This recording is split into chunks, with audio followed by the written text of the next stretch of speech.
Good morning everyone, welcome to the studio. Today we're going to talk all about a brilliant little magic trick I call Quartet.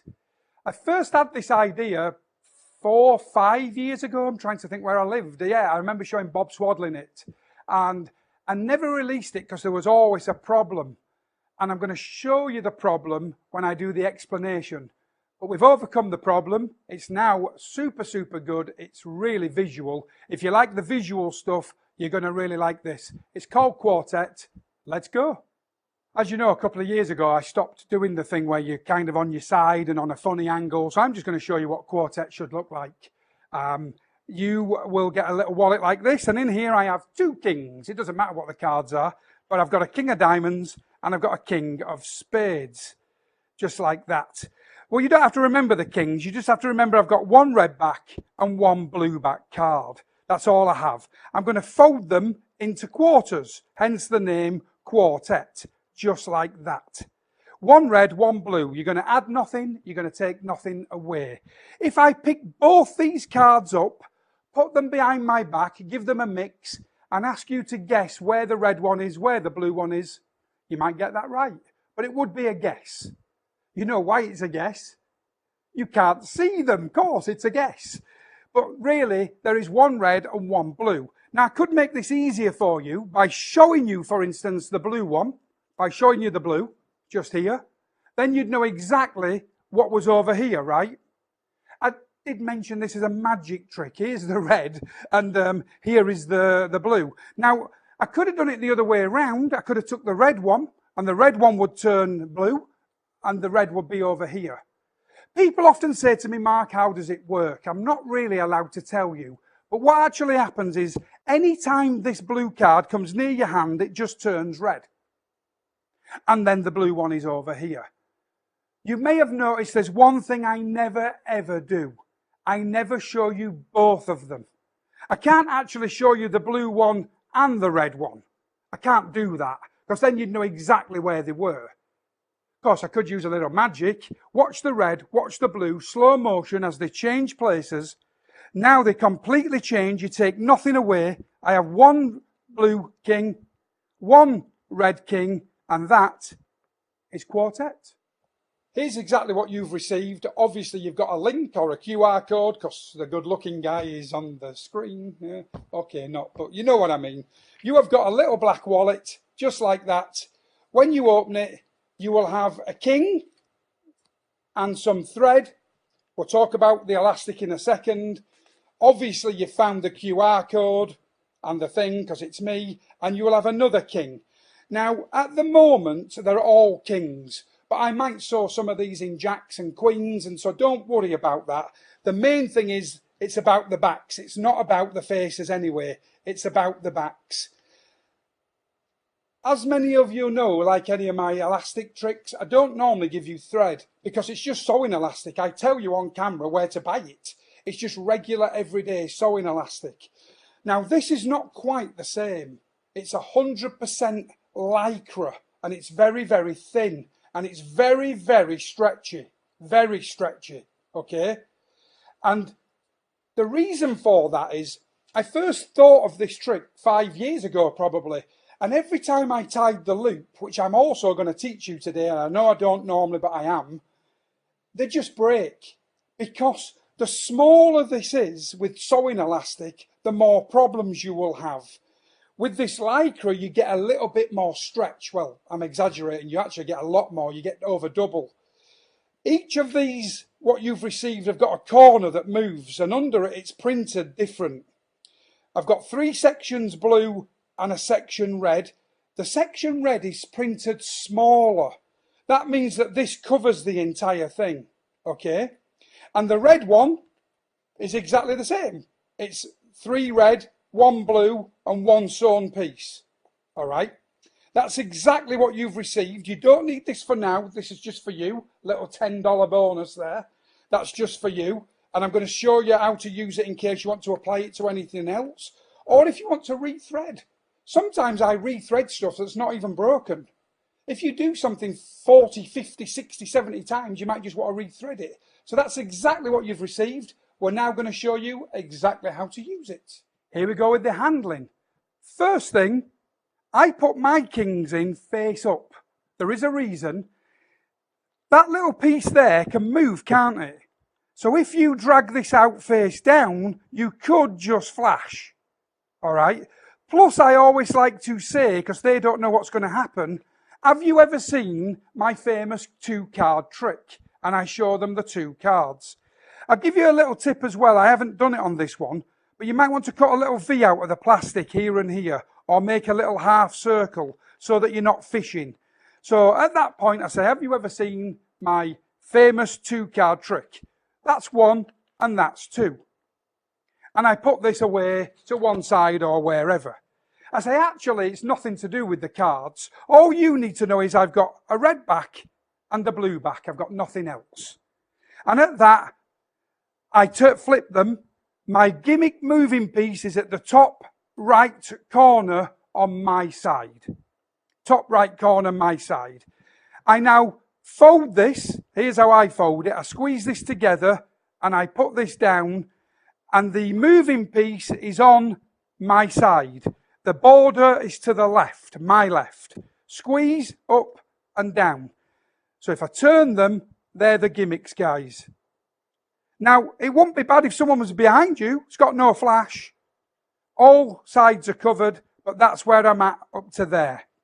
I then say, if I pick up both of these and put them behind my back, I flatten them, and I'm not going to put them behind my back. I'm going to do everything in front. I turn this one half a turn. That's it. There's no other move. And I say, if I mix them, I normally do nothing. I just move my arms and bring them out. You'd have to guess where they were. The reason it's a guess, you can't see them. Of course. Doesn't matter if you drop them, you can still always, that actually happens. I can still tell that's the moving piece, look. I now put them together with the moving piece at the front, away from me on both. And I put them in my hand. I'll give you a great tip that I've been doing a while now. I do put them in my hand, but I put them in this little thumb clip here. And now I just reach in and I take whatever one is away from me. This one, it's red. Now it's always easy because if you're taking the red, you know you've to call blue. And if you're taking the blue, you know you've to call red. It's always the same. So as I see the red one come out, I say, if I take there's the red one, the blue card, and look what I've done. I'm going to expose all this. All I've done is slide this across and down. I hope we're getting a really good shot of that. This is important. Across and don't go mad. You're not pulling it over here. You're just pulling it about that much. But that much looks amazing display. I have to think where I am on this side now, because I'm here. Now, as you rotate your hand down, you're just going to let go. The blue one will go to red. Now, what I like to do is I like to say, if I let you see the blue one, you'd know what was here, and I move this hand forward. And as I do that, I let go here. I said, did I mention it's a magic trick? And then I look here. I can't tell you how good the reaction is for laymen. They look and they go, no. I said, no, the blue one's over here. Now, I put them the same, but I put the red one now at the back. I say, you're probably thinking what would have happened if I would have took the red one. Again, it's the same move. Yeah? You're probably wondering what would have happened if I would have taken the red one. Well, it would have changed places with the blue one. And I freeze there.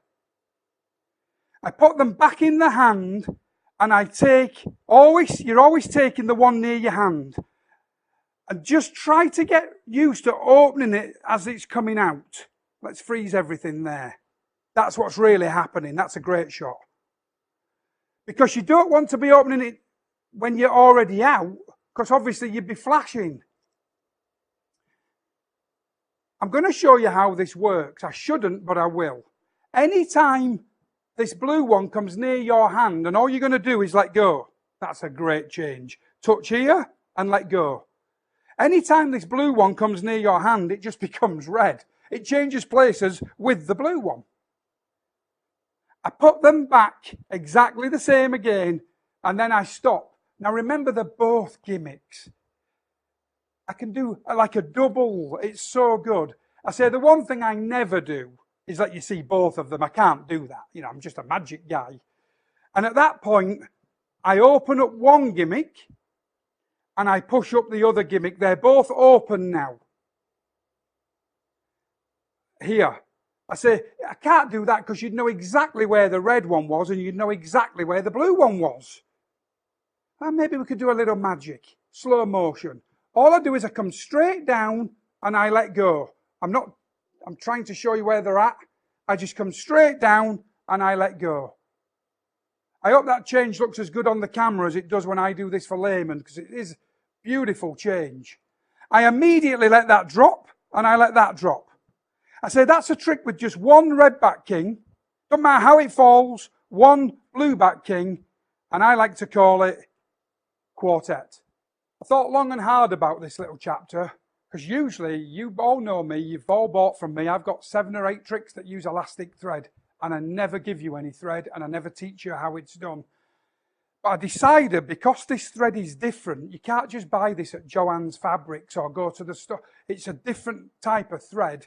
I decided to show you how it's threaded, and a bit of peace of mind, really. I'm not saying something can't break. It'd be stupid. What normally happens is the knot comes undone.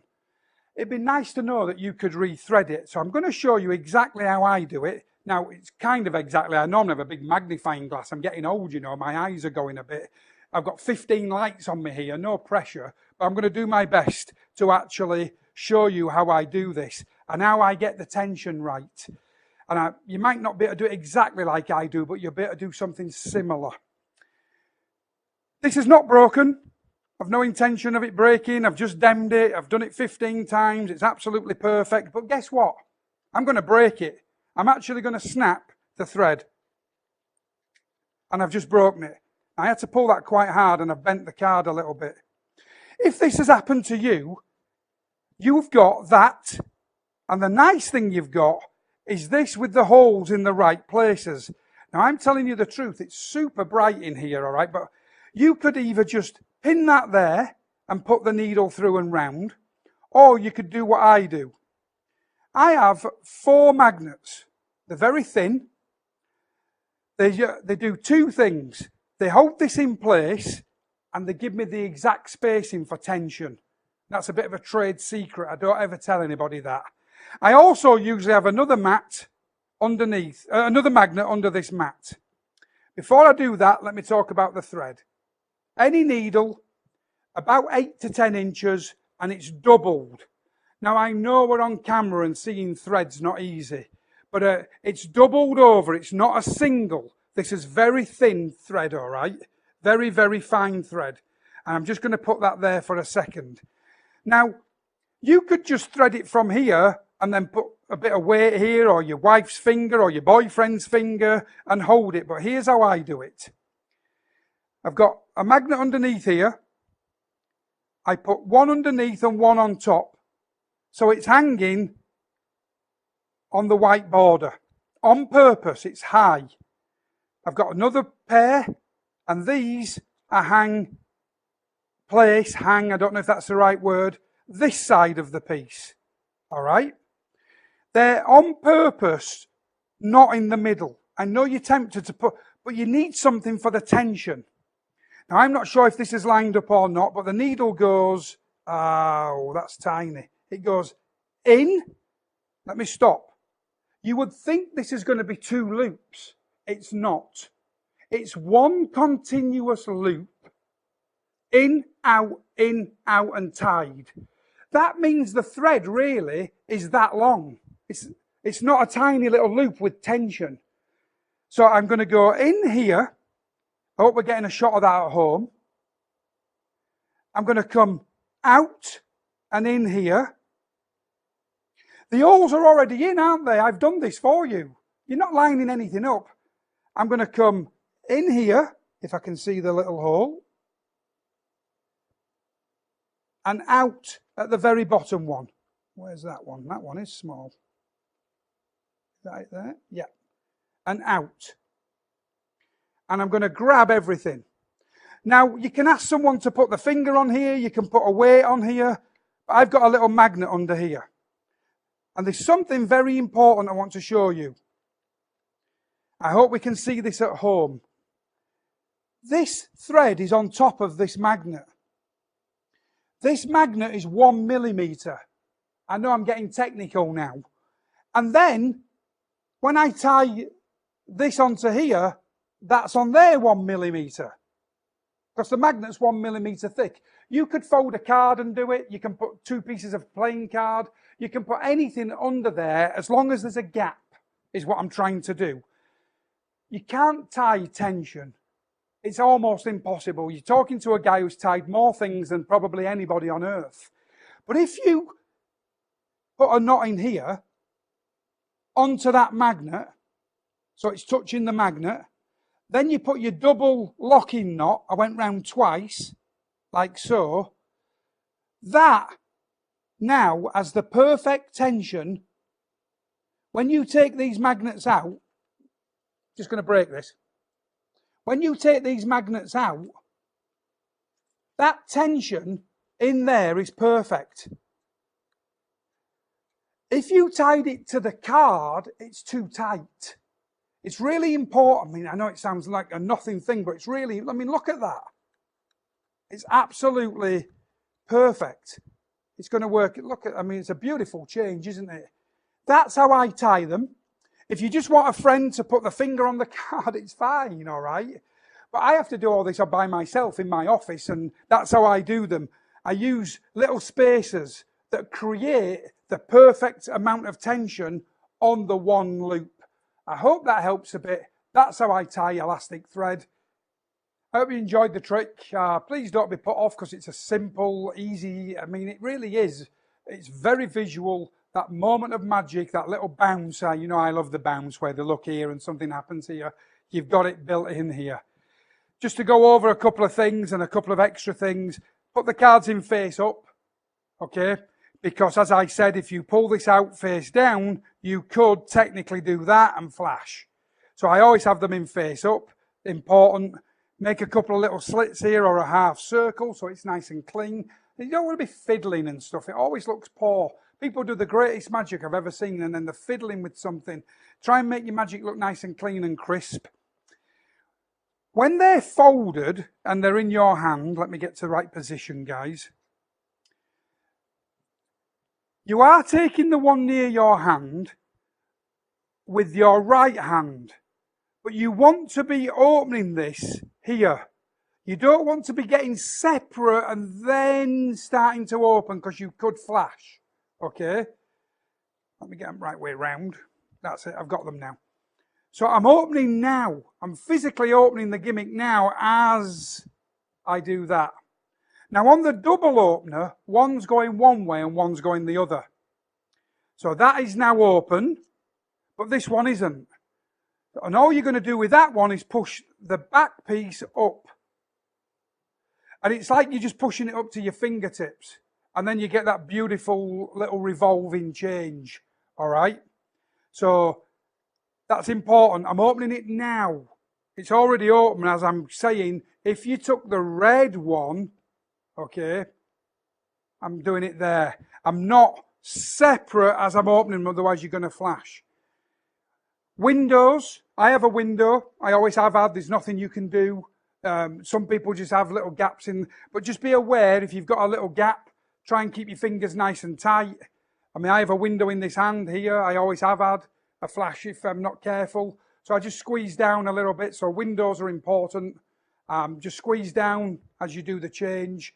And you'll always have a fantastic, in the hand, anywhere, anytime, nothing to carry, colour changing card. I hope you love it.